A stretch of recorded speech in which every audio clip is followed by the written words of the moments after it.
lu nggak ada brand ya yang lebih besar di torque-nya atau di horsepower-nya? Mobil tuh takut dicek, ternyata banyak penyakitnya.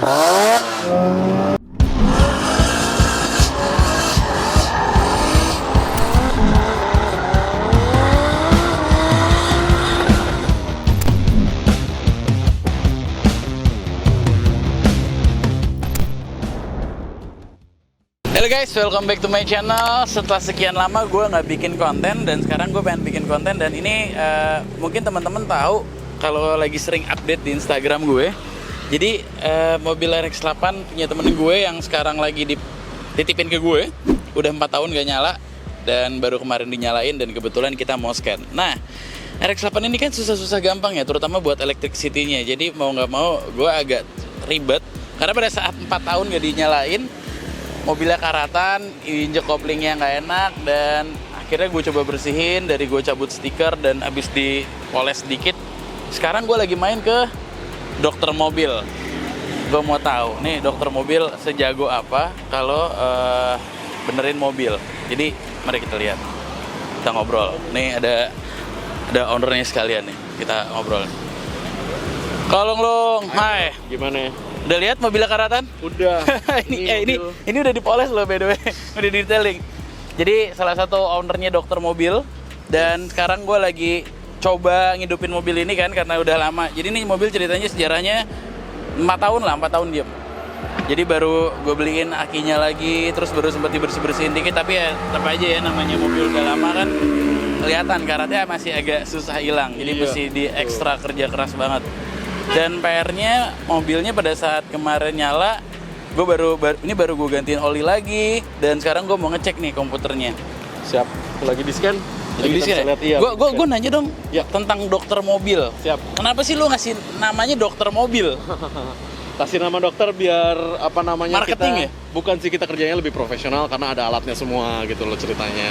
Oke. Oh iya, tadi gue juga sempet lihat di dalam tuh lengkap dari mulai AC, flash oli, semua sama alat tune up ya. Alat tune up engine luar biasa. Cuman kan lu nggak ada brand ya, maksudnya ya kita juga biasanya kalau gue lebih seneng kalau yaudah gue Mazda, gue cari orang yang memang ngerti rotary atau ngerti kelistrikannya Mazda gitu. Tapi kan lu berarti universal ya? Universal. Kita bisa pegang dari Ailagia sampai Bentley, udah pernah pegang. Oh ya? Rolls-Royce, Bentley, Lamborghini, Ferrari. Dari udah. mobil rakyat sampai mobil sultan ya? Yoi, dari mobil rakyat gokil. Sultan. Nah, gue penasaran, katanya dia bisa ngecek, jadi kita lihat deh ya. Kita lihat tuh lagi di scanin, ntar kalau udah keluar hasilnya kita kasih tahu sih. Dokter mobil kan selama ini gue kenalnya cuman bengkel AC. Yang gue tahu tuh adalah bengkel AC, dan ternyata udah 17 cabang ya. Iya. Jack, 17 cabang ternyata, luar biasa banget ya. Itu semuanya bisa ngerjain engine juga? Engine dan AC semua standar karena kita ISO kan. Jadi setiap cabangnya apa yang kita kerjakan harus standar semua. Jadi engine sama AC sama oli itu udah pasti. Kemudian kita main ke performance harian lah ya.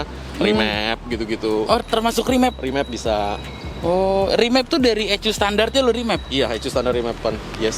Semua mobil? Semua mobil yang ada softwarenya. Yang ada softwarenya. Ya, kan, berarti yang OBD2 lah ya? Enggak sih, yang tahun-tahun lama juga bisa, cuman nggak semua mobil tuh ada software. Kayak misalkan Kia Picanto tuh nggak ada softwarenya gitu. Oh, okay. Yang mobil yang di sana ada biasanya ada. Kayak Brio tuh ada yang ada yang nggak ada gitu loh. Oh gitu ya? Yeah. Ada yang ada dan ada yang nggak ada. Tapi gokil juga, remap ya? Remap. Oh, jadi dokter mobil ini bisa nge-remap juga, guys. Gue baru tahu sih. Kayak gini bisa di-remap? Bisa. Mazda 8, RX-8 bisa. Masa sih? Bisa. Jadi lebih irit atau lebih kencang? Lebih kencang sih bro, paling. Nah, kencang sih. Ini pertanyaan menarik nih. Ya, kalau gue mau nanya, menurut lo, remap bikin kencang atau bikin irit? Kalau remapannya bener, settingannya bikin kencang dan irit. Bikin kencang dan irit? Yes. Oke. Kalau bener settingannya. Cuman kalau Anda pilih kencang doang bisa. Cuman ketika kencang doang itu otomatis horsepower-nya lebih lah ya daripada kencang dan irit ya.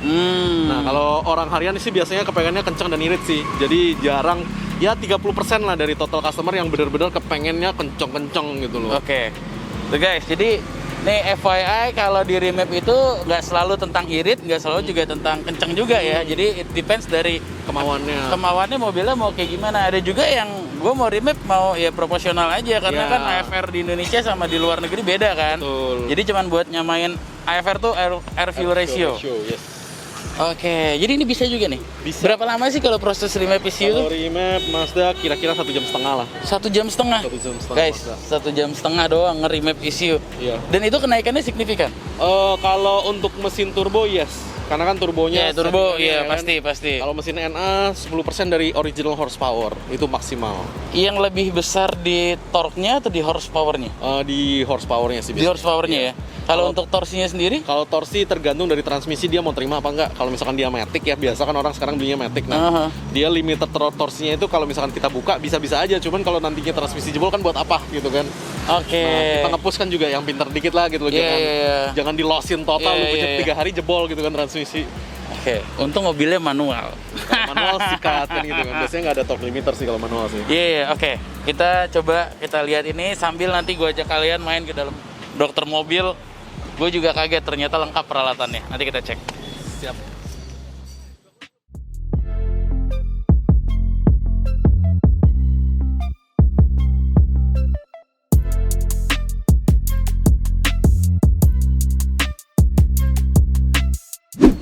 Guys, lagi dibacain. Jadi kita pengen tahu ada beberapa problem ternyata. Ada O2 sensor, ada wheel speed ya? Iya, speed sensor depan kanan. Iya, speed sensor di banyak juga ya. H2O, Oke. air injection circuit malfunction. Secondary air injection circuit malfunction. Heated exhaust oxygen sensor. Oxygen sensor 2 bro, depan sama belakang bro. Wah, guys, emang kalau gue pribadi gue tuh takut ke dokter, takut dicek, takut kolesterol gue tinggi. Sama nih ternyata, mobil tuh takut dicek, ternyata banyak penyakitnya. Tapi nggak apa-apa, kan kita jadi tahu. Jadi emang nggak salah kita ke dokter mobil nih, biar tahu semuanya. ABS-nya kena. Terus nih tadi ABS-nya juga kena, mungkin karena mobil udah lama kali. Udah lama, mungkin ya. kabel bisa jadi putus atau getas ya kan. Atau Karena sensor kotor bisa jadi ya? sensor kotor bisa jadi. Kalau untuk di radiator, kalau untuk di knalpot sih kayaknya sih kabel sih kayaknya sih bro. Kabel ya? Iya. Tapi kan knalpotnya ganti. Knalpot ganti ya. Oke. Mungkin nggak sih?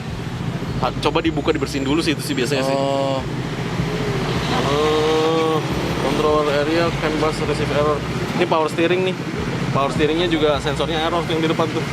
oh, banyak juga guys errornya guys. Jadi kalau misalnya ke bengkel mobil udah canggih nih, biasa kan kalau teknisi kan main ras-rasan nih. Kalau mobil udah canggih tuh sebenarnya pakai ini aja. Cukup ya, Cukup. kita udah tahu apa yang bermasalah sih. Iya, jadi kita mau kan mengeliminasi human errornya kan. Iya, right front wheel sensor lah itu. Ini pasti kabelnya copot, yakin gua.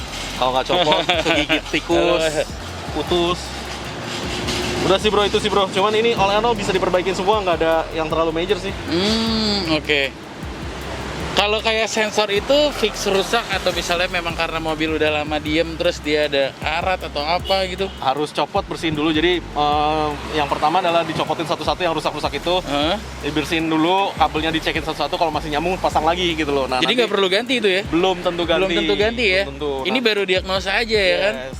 Kalau misalkan itu semuanya udah kita bersihin dan kita colok lagi dan ternyata masih nyala errornya ya, baru kita coba diganti. Nah guys, ini juga satu ilmu yang baru ya menurut gua, bukan ilmu yang baru, ilmu yang mungkin bisa gue share juga ke teman-teman. Jadi supaya kita ngerti juga ke bengkel, apalagi mobil-mobil yang udah punya ini sebutannya OBD, komputer. OBD ya, onboard diagnostik. Nah, kalian bisa cek dulu dan belum tentu semuanya diganti. Jadi itu mesti dicek dulu. Makanya jadi kalau misalnya buat teman-teman yang wah tiba-tiba udah kena estimasi dari bengkel sekian puluh juta, itu padahal baru dari diagnosanya aja biasanya, ya kan ya? Yes. Tapi bengkel biasanya pakai ini untuk nakut-nakutin customer juga. Oh gitu ya? Jadi wah pak rusak semua pak, ganti semua ya, langsung diestimasi gitu kan ya. Ya kan Padahal belum tentu bisa belum tentu diganti ya. Betul. Nah itu guys, jadi buat kalian info juga nih ya, nggak sembarangan juga.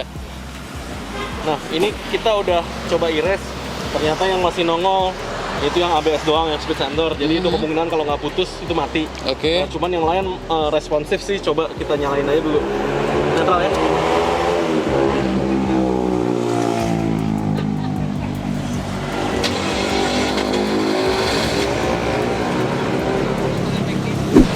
Engine coolant oke.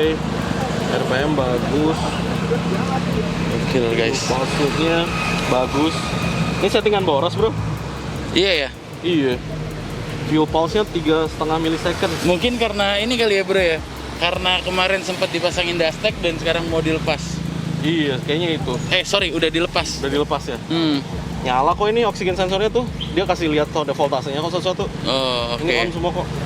Berarti dia kaget aja mungkin ketika lu hidupin kan udah lama kan dia. Kadang-kadang ada kagetnya. Nah, waktu kaget itu ya biasanya harus di-scan lagi sih ulang sih. Oh, oke. Cuman yang jelas tuh kelihatan tuh di sini tuh ada tulisannya tuh, ada voltasenya berapa. Gila canggih banget, Cek. Asli gue ngomong. Ternyata canggih ya. Gue kira bengkel AC, taunya bisa sampai nge-scan juga. Mantap. Setelah tadi RX-8 ini didiagnostik, jadi kita harus menunggu beberapa part supaya bisa dibenerin. Gila ternyata canggih juga. Tapi selain itu juga nih, mobil-mobil yang dipakai di J99XR Drift School lagi kita maintenance, jadi kita cek-cek dulu sebentar. Kita cek secara keseluruhannya di dokter, di dokter mobil. Ada beberapa yang kita bawa, ada E36 dan ada E46. Yang E36 ternyata ada kebocoran di radiator dan lagi disiapin barangnya. Kita akan ganti radiator, ya wajar lah karena mobil ini kan penuh dengan disiksa. Disiksa means kayak mobil balap, ya disiksa kayak mobil tempur tapi tetap menggunakan parts-parts yang udah proper lah ya. Tapi sekarang kita lagi cek semua secara keseluruhan di dokter mobil nih, mantep nih. Yang M46 juga dicek-cek, di tune up segala macem. Gokil bro. Oke, jadi mobil yang sini karena radiatornya belum datang, nunggu radiator dan akan di tune up juga di dokter mobil. Ya, yang M46 juga sama, akan di tune up juga sebelum nantinya dibawa preparation buat ke Meikarta. Oke. Nih yang lucunya di sini bisa remap ECU. Tapi nanti kalau misalnya kalian mau belajar tentang remap ECU, boleh kalian komen di bawah. Nanti kita belajar sama tim dokter mobil gimana sih cara remap. Guys, perasaan tadi gue masih menunggu ini ya. Tapi ternyata tiba-tiba dia masuk ke RX. ECU-nya mau di remap katanya. Gue jadi penasaran, kita lihat aja gimana. Penasaran gue, sumpah.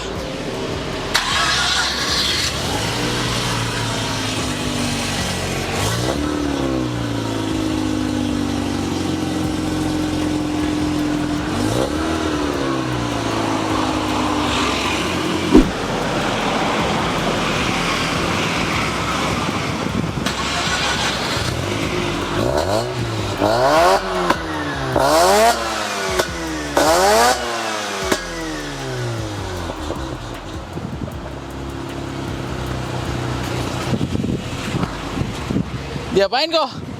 Coba lagi. Hah? Coba lagi. Disuruh coba, gue coba. Coba. Gue jadi kepo. Iya nih, gue jadi penasaran. Tiba-tiba.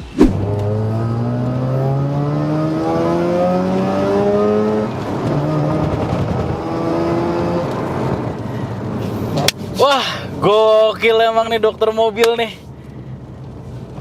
Gue nggak tahu tadi ECU gue cuma dicolok-colok dikit doang kok. Jadi enteng banget ya mobilnya. Asli, gue nggak bohong, enteng.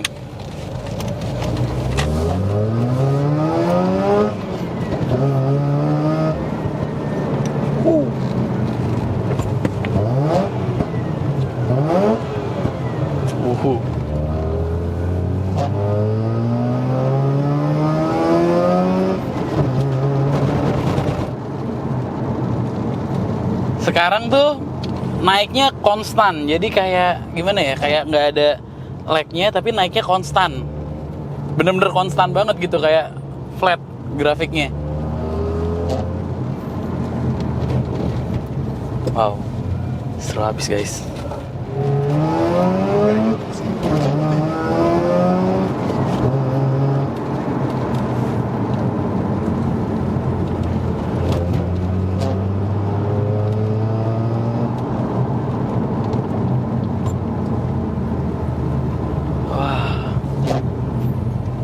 Gue mau tanya, tadi diapain? Tadi gue udah nyobain mobil Mazda-nya nggak sampai 5 menit di otak-atik nih di dokter mobil. Jujur gue kaget banget. Jadi yang biasanya tadi kalau kalian lihat tuh bawahnya gue biasanya agak sedikit nge-lag dan agak sedikit berjet-berjet. Tapi sekarang mobilnya lebih konsisten torsinya lebih flat, udah gitu juga gue bisa bilang lebih enak sih, jauh banget lebih enak. Secara daily drive-nya pun juga jadi lebih enak, buat throttle-nya pun juga jauh lebih enak sih. Ya. Jadi kayak mobil NA sewajarnya kan gitu. Iya, jadi kayak mobil mesin rotari. Iya bener, enak banget ya. Mungkin yang sebelumnya settingannya berubah kan, karena kan emang kita rubah sebelumnya kan kita baca tuh datanya emang kebanyakan kan. Iya, tadi kan kita bilang kan emang kebanyakan kan. That's why bau bensinnya tuh bensin banget. kebangetan ya. Nah makanya kan begitu kita kecilin, kita rubah timingnya sedikit, otomatis pengapian lebih lancar dan bensin juga ini pasti lebih irit bro. Oh. Udah pasti ini lebih irit karena orang emang cekek kan gitu loh bensinnya kan gitu loh. Oh gitu guys. Jadi ini lebih irit juga nih pasti. Lebih irit. Nanti lu bandingin sendiri, lu cobain ya kan, lu bandingin sendiri sama sebelumnya. Udah pasti ini lebih irit walaupun sedikit tapi pasti lebih irit. Pasti ya, benar. Tapi ya intinya sih ketika lu tahu apa yang what you do, apa yang lu lakukan, yang what you have to do kan intinya kan enak. Kerjanya cepet kan, nggak berbelit-belit. Jadi bukan cuma orang doang yang ke dokter, tapi mobil juga butuh ke dokter. By the way, gue ngucapin terima kasih banget kalau nih kamu luar biasa. Dari yang gue ngajarin drifting, sekarang gue jadi diajarin banyak nih. Jadi pasti gue penasaran. Nanti boleh ya kapan-kapan kita main, kita bahas soal remap ya. Kita bahas remap secara bener-bener kita bahas gitu kita bahas secara remap. Jadi kalau teman-teman yang penasaran, kalian juga jangan lupa subscribe videonya YouTube-nya Dokter Mobil. Itu juga banyak info juga ya, banyak pengetahuan juga, edukasi juga buat teman-teman yang mau ngelakuin apapun lah, dari bersihin apa kayak dari benerin apa itu ada semua di sana. Oke, Long sekali lagi gue ngucapin terima kasih banyak. Ya buat teman-teman, segitu dulu video gue kali ini. Tapi kalau banyak yang request kita akan belajar remap ECU, silahkan tulis komen di bawah, nanti gue kontak Long supaya boleh diajarin. Segitu dulu video gue kali ini. Gak bosan-bosan gue ingetin untuk tetap berhati dalam berkendara dan adios.